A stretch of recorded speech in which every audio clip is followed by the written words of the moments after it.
A troubling trend is only getting worse: how social media is playing a role in street takeovers and what law enforcement is doing to try to crack down. And meet the 6-year-old whose morning routine is sure to put a smile on your face. You are watching The Rundown. I'm Lynette Romero, in today for Robin Winston. We are seeing more dangerous street takeovers at South LA intersections, and law enforcement says social media is playing a critical role in these stunts.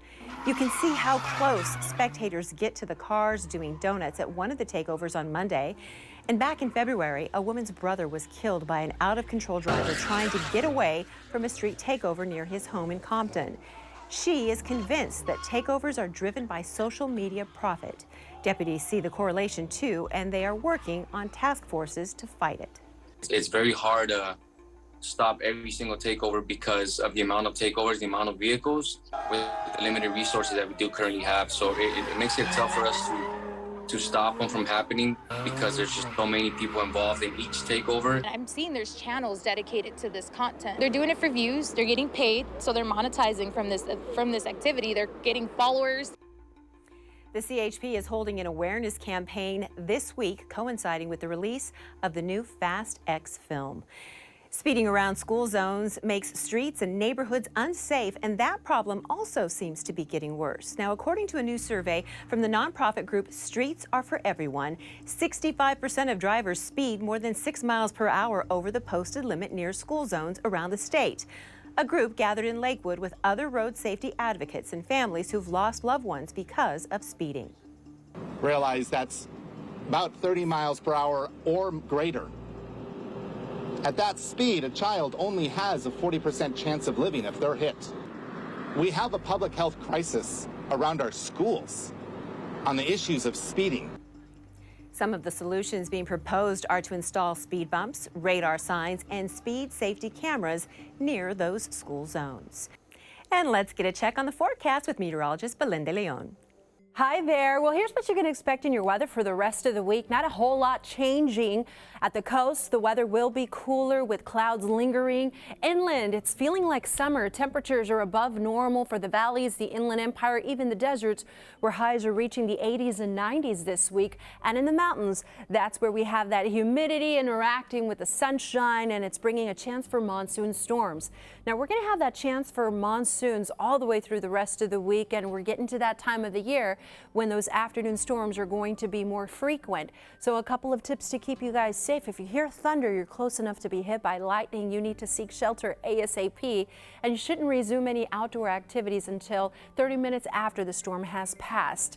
Temperature-wise, look at the weather trend for the rest of the week. We're going to have highs in the 90s Tuesday and Wednesday in Santa Clarita, and then the weather remains above normal all the way into the weekend. Stay safe, stay hydrated. Thank you, Belen. The Music Center in downtown LA lit up its fountains purple and will do so all week in honor of former county supervisor and political pioneer Gloria Molina. Purple was her favorite color. She died over the weekend following her battle with cancer. Gloria Molina was the first Latina on the LA City Council and on the LA County Board of Supervisors. You know, strong women have really made a difference in Los Angeles County, and you know, she was right there with them, pushing boundaries and making our community a better place. A celebration of Gloria Molina's life will take place on July 8th at La Plaza Museum and Cultural Center. The city of West Hollywood is reversing the previous decision that reduced the number of sheriff's deputies on the street. Late Monday night, the city council voted to inject more money into its contract with the LA County Sheriff's Department's West Hollywood station. That will allow the hiring of a couple of community liaison officials, as well as a policing sergeant and a deputy. The city council will also consider adding another deputy after the next public safety update in December. But the approved plan may not be sufficient to address some residents' requests, hiring back 68 deputies that were removed from the city last summer. I've seen the impact of the reduction of deputies at our department, the negative impact it's had on those deputies, as well as our residents and our businesses. Our station is running on thawing Antarctic ice. I've seen how overworked our deputies are. The latest public safety report from the city shows crime rates are down in West Hollywood, but a recent armed robbery outside of a popular restaurant and a violent assault are fueling the demand for more law enforcement. Striking members of the Writers Guild of America say they will not picket next month's Tony Awards telecast, but in exchange, the show will be done in an altered form. It's not clear how this year's ceremony on June 11th will look exactly, but the Writers Guild says showrunners are altering the format to meet the specific requests from the union. Although the Guild doesn't represent Broadway writers, it does represent writers who work on the Tony's telecast. It's been 2 weeks since the massive writer strike began. There's no word on renewed labor talks or movement toward a resolution. Comcast, the corporation that owns our parent company, NBC Universal, is one of the entertainment companies represented by the Alliance of Motion Picture and Television Producers. Also, some employees of the NBC News Group are represented by the WGA. Lawmakers are taking action to help improve your experience of buying concert tickets through Ticketmaster. Connecticut Senator Richard Blumenthal has introduced the new Unlock Ticketing Markets Act. This legislation would open up room for competition. Ticketmaster and Live Nation merged more than a decade ago, and lawmakers say changes would prevent site failures, like the one last year when Taylor Swift's concert tickets went on sale. That meltdown was just a symptom of an industry that is a complete mess. The ticketing industry is a mess. It's a monopolistic mess. The bill would also force the company to list service fees for tickets up front. It's not like online dating isn't tricky enough. Now some users are revenge blocking other users and getting them banned from platforms. Rahima Ellis has the details. Dating apps. They've changed the way people connect and fall in love. Partly because the way people interact has changed. I work from home and I'm an online student, so I don't really meet people outside in the real world. But now online dating is also changing the way we hold people accountable, known as dating revenge. It refers to waves of users reporting their exes for anything from documented misconduct to virtual exchanges, causing emotional distress, often referred to as love bombing. Some people say they've been booted from the apps entirely, although it's not always clear why, but they've made complaints to the Better Business Bureau over it. In some cases, it completely stops their online dating life. We haven't reviewed the content of her messages, but Erin Sharaba, a 36-year-old woman in Washington state, says that is what happened to her. I was banned for about 9 months. She believes it started after an unpleasant exchange with a man. He messages me with some vulgar stuff and then mentions that I did not respond to him on Plenty of Fish.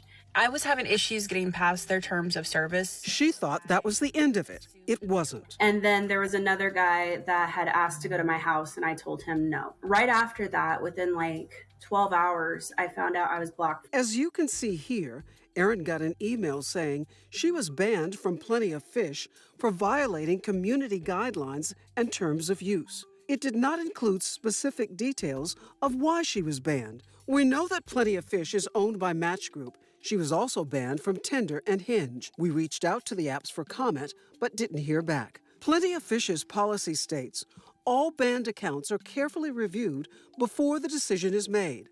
Bumble, a dating app with 40 million users, which is not owned by Match Group, is trying to address this problem. We do have an opportunity for anyone who feels that they were incorrectly removed from the app to inquire about why they were blocked. And we can then provide them with some additional information to hopefully help them learn about what may have happened in that process. And some dating experts say it goes deeper than just hurt feelings. It can be really hard for on your mental health if you are revenge blocked. It's so hard, she says, because online dating is how many people are getting together.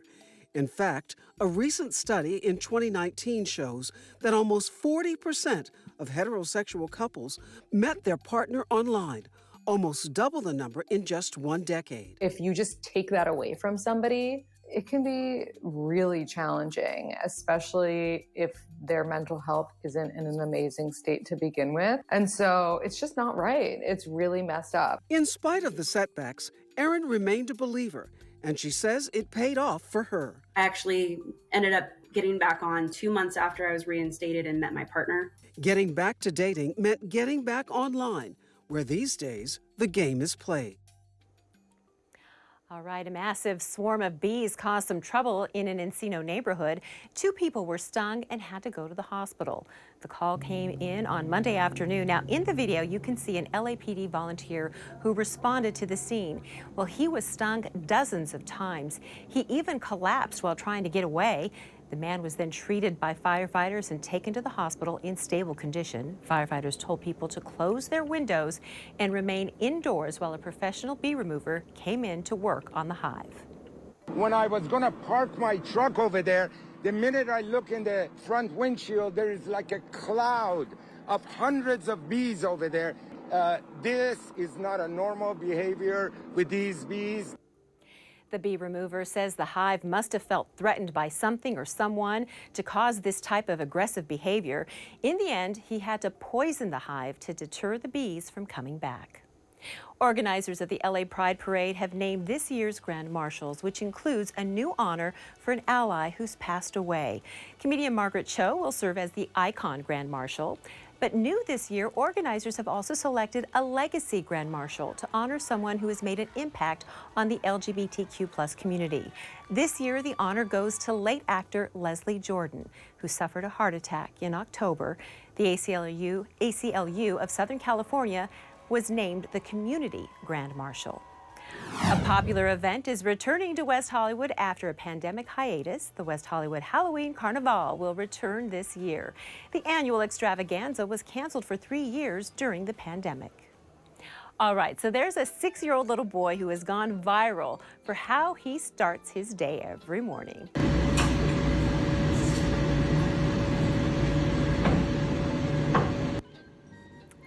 Well, if you can believe it, that is 6-year-old Ian Holder. His mom says every single morning when he's done eating his cereal, he likes to quietly sip his lemon and honey tea. He's very calm, very focused, reading some of his chapter books. Now, this all happens right around 6:30 in the morning. Ian's mom says he doesn't like to be rushed, and he's come to enjoy this moment of calm and tranquility. Now, that's all before he heads out to start his day in maybe kindergarten or first grade. Good for him. Good habits start early, right? You can always get news and weather updates on the NBCLA app and on our website, NBCLA.com. And be sure to tune in to Today in LA on NBC4 weekdays from 4 in the morning until 7 a.m. We'll be bringing you all the day's headlines. Thanks for watching The Rundown.